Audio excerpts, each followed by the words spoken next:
তিন বিদেশি বড় শক্তি আওয়ামী লীগকে ক্ষমতায় রাখতে ও দ্বাদশ সংসদ নির্বাচন সফল করতে কাজ করেছে বলে মন্তব্য করেছেন বিরোধী দলীয় নেতা জিএম কাদের। গত 7 জানুয়ারির নির্বাচন কেমন হয়েছে, কারা সম্পন্ন করে দিয়েছে সেটা অবশেষে মুখ খুলে জাতির সামনে স্পষ্ট করে দিলেন ওবায়দুল কাদের সাহেব। দর্শক, বেরিয়ে এলো থলের বিড়াল।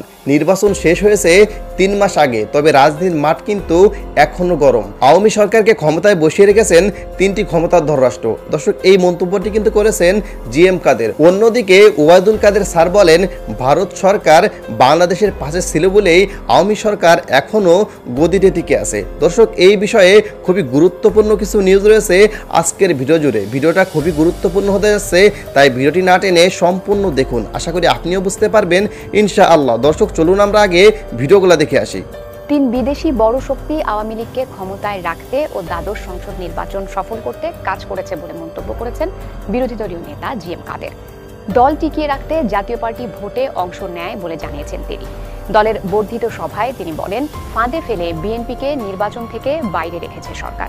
ইমরুল হাসানের রিপোর্ট। নির্বাচনের 3.5 মাস পর কেন্দ্রীয় কমিটির সামনে কেন তৃণমূলের নেতাকর্মীদের মতামত উপেক্ষা করে ভোটে অংশ নিয়েছিল জাতীয় পার্টি, তার ব্যাখ্যা দেন জিএম কাদের। দলের স্বার্থ ও বিদেশি শক্তির তৎপরতা দেখে সিদ্ধান্ত নিয়েছিলেন বলে জানান তিনি। বিদেশি শক্তি বিভিন্নভাবে আমাদের এই নির্বাচন নিয়ে কিছু না কিছু কথা বলছিলেন, কিছু না কিছু অবস্থান নিচ্ছিলেন। তাদের থেকে আমি পরিষ্কার বুঝতে পেরেছিলাম যে অন্তত 3টি বড় শক্তি পরিষ্কারভাবে এই নির্বাচনকে সফল করার জন্য তারা সম্মত এবং পরবর্তীতে সরকারকেও তারা চালিয়ে নিয়ে যেতে চায়। এবং তাছাড়াও আর কয়েকটি শক্তিশালী দেশও এই বিষয়ে সরকারকে সমর্থন দিতে প্রস্তুত ছিল। বিএনপির আন্দোলন সফল হবে না তাও তিনি আগে বুঝেছিলেন বলে দাবি করেন জাতীয় পার্টির চেয়ারম্যান।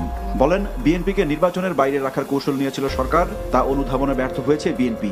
10 লক্ষ নয়, 50 লক্ষ নয়, 1 কোটি লোক রাস্তায় নামলেও সরকার পরিবর্তন হবে না, বিএনপির আন্দোলন সফল হবে না, নির্বাচন বন্ধ করে সরকার পরিবর্তন করা সম্ভব হবে না, এটাতে আমি কনভিন্স ছিলাম।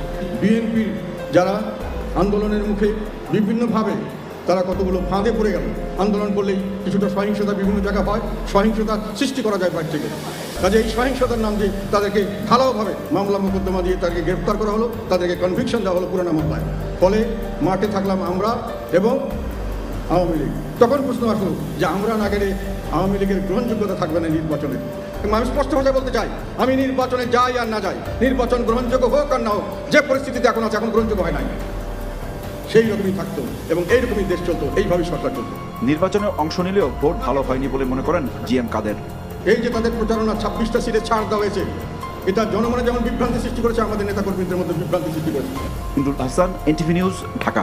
গত 7 জানুয়ারির নির্বাচন কেমন হয়েছে, কারা সম্পন্ন করে দিয়েছে সেটা অবশেষে মুখ খুলে জাতির সামনে স্পষ্ট করে দিলেন ওবায়দুল কাদের সাহেব। আপনারা জানেন, আওয়ামী লীগের এই নেতা, যিনি দলটির সাধারণ সম্পাদকের দায়িত্ব পালন করছেন এবং পাশাপাশি ফ্যাসিস্ট এই শেখ হাসিনা সরকারের আজ্ঞাবহ মন্ত্রী হিসেবে, দালাল হিসেবে স্টিল নিযুক্ত আছেন, সেই ওবায়দুল কাদের কিন্তু একদম খোলাসা করে দিয়েছেন যে নির্বাচনটা কারা সম্পন্ন করেছেন, কে করেছেন। আমরা যারা একটু পেঁচিয়ে ইনিয়ে বিনিয়ে বাংলাদেশের কিছু সংবাদ মাধ্যম থেকে শুরু করে কিছু দালাল চক্রের সদস্যরা এই নির্বাচন নিয়ে কথা বলার চেষ্টা করি, তারা সহজভাবে এই নির্বাচনটা কিভাবে হয়েছে, কে করেছে, তার জন্য স্পষ্ট দলিল ওবায়দুল কাদের সাহেবের বক্তব্যটাই প্রমাণিত। আপনাকে এখন আর কোনো নতুন কোনো গ্রন্থ খুঁজতে হবে না, সংবাদ মাধ্যম খুঁজতে হবে না, বিদেশিদের বিবৃতি খুঁজতে হবে না। ডাইরেক্ট ওবায়দুল কাদেরের বক্তব্য থেকেই আপনি বুঝে নেবেন যে এই নির্বাচনটা কেমন হয়েছে। তিনি বলে দিয়েছেন ডাকডোল ছাড়াই স্পষ্ট করে যে ভারত আমাদের পাশে ছিল বিধায়ী কোনো ষড়যন্ত্র কাজে আসেনি, কোনো বিদেশিদের চক্রান্ত কাজে আসেনি, কোনো কিছুই কেউ কিছু ঠেকাতে পারেনি। আপনার এই বাংলাদেশের বিরোধী দল বা যারা আজকের আন্দোলন সংগ্রাম করছে ফ্যাসিবাদী শেখ হাসিনা মুক্ত বাংলাদেশ গড়ার জন্য, তাদের কোনো ষড়যন্ত্র তার ভাষায় কাজে আসেনি। তার মানে ভারত এই নির্বাচনকে পূর্ণাঙ্গভাবে উঠিয়ে দিয়েছে। ভারতের আজ্ঞাবহ একটি সরকার এই দেশে ক্ষমতায় আছে। এটা নিয়ে আর জল্পনা কল্পনা বা বিস্তর আলোচনা বা সাংবিধানিক ব্যাখ্যার প্রয়োজন নাই। স্পষ্ট হয়ে গিয়েছে যে এদেশের জনগণকে কবর রচিত করে ফ্যাসিবাদী এই শেখ হাসিনা দীর্ঘ প্রায় 15 বছর, এখন 16 বছর সময় চলে যে তারা রাষ্ট্র ক্ষমতায়। আর এর আগে একদল দালাল গোষ্ঠী 2 বছরের জন্য ছিলেন সেই মঈন ফখরুদ্দিনদের সরকার। এই 16-17 বছর পর্যন্ত বাংলাদেশের কোনো মানুষের সরকার এখন পর্যন্ত নেই। কারণ যেই ওবায়দুল কাদের বলতে পারে যে ভারত আমার পাশে ছিল বিধায় কারো কিছুতে উপকার, মানে তাদের কোনো ক্ষতি হয়নি, তাদের কল্যাণে কাজ হয়েছে, তার মানে কি দাঁড়ালো? যে আপনি জনগণকে প্রতিপক্ষ মনে করেছেন, জনগণকে ভোটদান থেকে বিরত রেখেছেন, ভারতের সমর্থন পুষ্ট হয়ে আপনি রাষ্ট্র ক্ষমতায় টিকে আছেন। আমরা বাংলাদেশকে স্বাধীন করেছি বাংলাদেশের মানুষের মুক্তির জন্য, গণতন্ত্রের জন্য, জনগণের অধিকার প্রতিষ্ঠার জন্য। কিন্তু আজ বাংলাদেশের নির্বাচনটা একটি দেশের সরাসরি হস্তক্ষেপের মধ্য দিয়ে হয়, এবং সেটা হিডেন থাকলেও প্রকাশ্যে স্বীকার করে প্রমাণ করে দেয় যে আজ বাংলাদেশের পররাষ্ট্রনীতি কোথায় গিয়ে দাঁড়িয়েছে। কোথায় গিয়ে দাঁড়িয়েছে বলেন?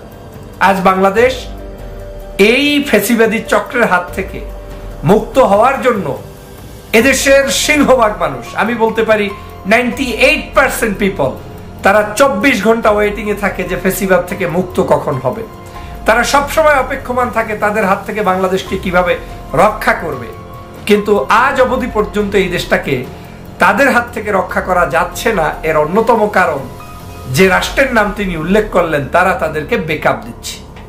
অথচ বাংলাদেশের মানুষ স্বাধীনভাবে বাঁচতে চায়, স্বাধীনভাবে ভোট দিতে চায়, বাংলাদেশের জনগণ তাদের অধিকার প্রতিষ্ঠা করতে চায়, বাংলাদেশের জনগণ তাদের নির্বাচিত সরকার চায়। আওয়ামী লীগ কখনোই কোনো নির্বাচিত সরকারের পক্ষে নয়। আওয়ামী লীগ জানে যে জনগণ এই দলটিকে, এই সংগঠনটিকে অপছন্দ করে, তাই তারা নির্বাচন বিমুখ সবসময় নিজস্ব পাওয়ার অথবা ভিনদেশি তাবেদারদের পাওয়ার এক্সারসাইজ করে, অ্যাপ্লাই করে জনগণের এই সকল অধিকারকে তারা হরণ করে।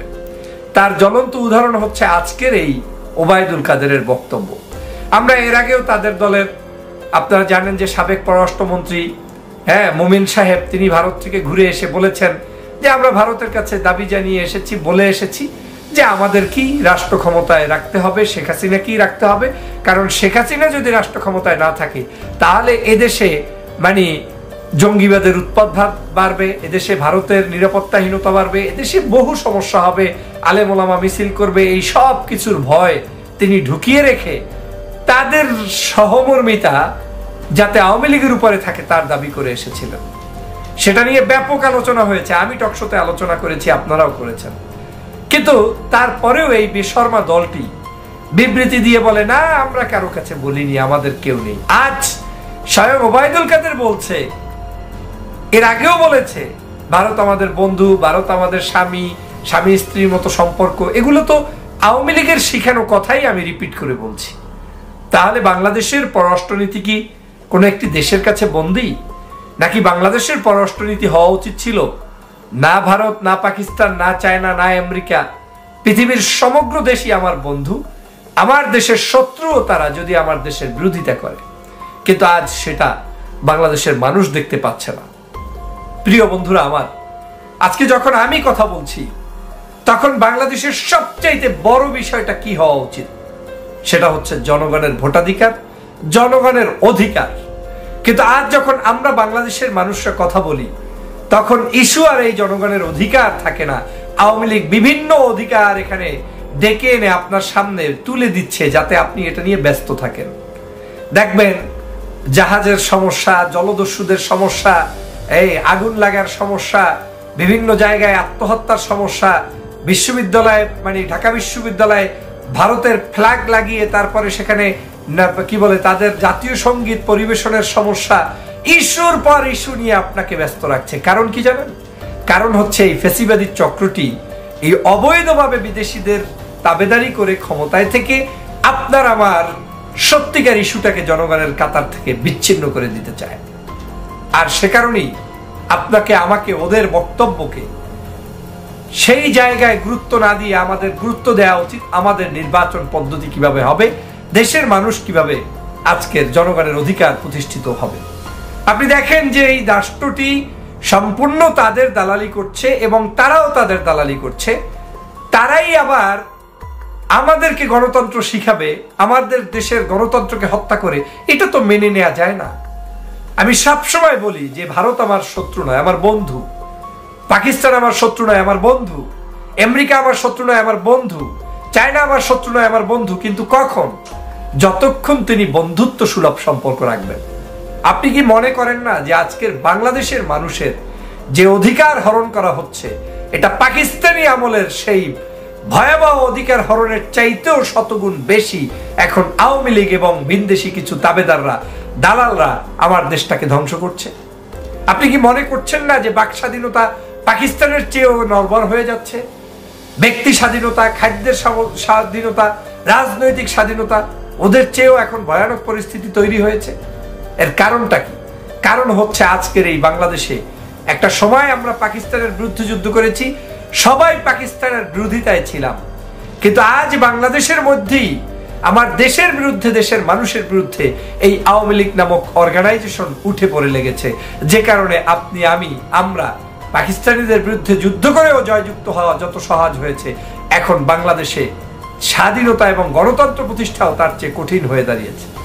এর অন্যতম কারণ বাংলাদেশের মধ্যেই আজকের, নিজের ঘরের মধ্যেই আজকের এই দালালরা গুপ্তচর হিসাবে বসে আছে, ভিনদেশের তাবেদারি করার জন্য তাদেরকে টেন্ডার দিয়ে বসে আছে, তাদের হাতে এটা তুলে দিয়েছে। দর্শক, আশা করি ভিডিওটি না টেনে সম্পূর্ণ দেখেছেন। জিএম কাদের স্যার এবং ওবায়দুল কাদের স্যার কি বলেছে আপনারাও বুঝতে পেরেছেন। এ সম্পর্কে যদি আপনাদের কোনো মন্তব্য থাকে তাহলে কমেন্ট করে জানাতে পারেন। ভিডিওটা ভালো লাগলে একটা লাইক দিন, বেশি বেশি শেয়ার করে আপনাদের বন্ধুদের দেখার সুযোগ করে দিন এবং নিয়মিত এই ধরনের ভিডিও পেতে আমাদের চ্যানেলটি সাবস্ক্রাইব করুন। দেখা হবে পরবর্তী কোনো ভিডিওতে। সেই পর্যন্ত ভালো থাকুন, সুস্থ থাকুন। আসসালামু আলাইকুম ওয়া রাহমাতুল্লাহি ওয়া বারাকাতুহু।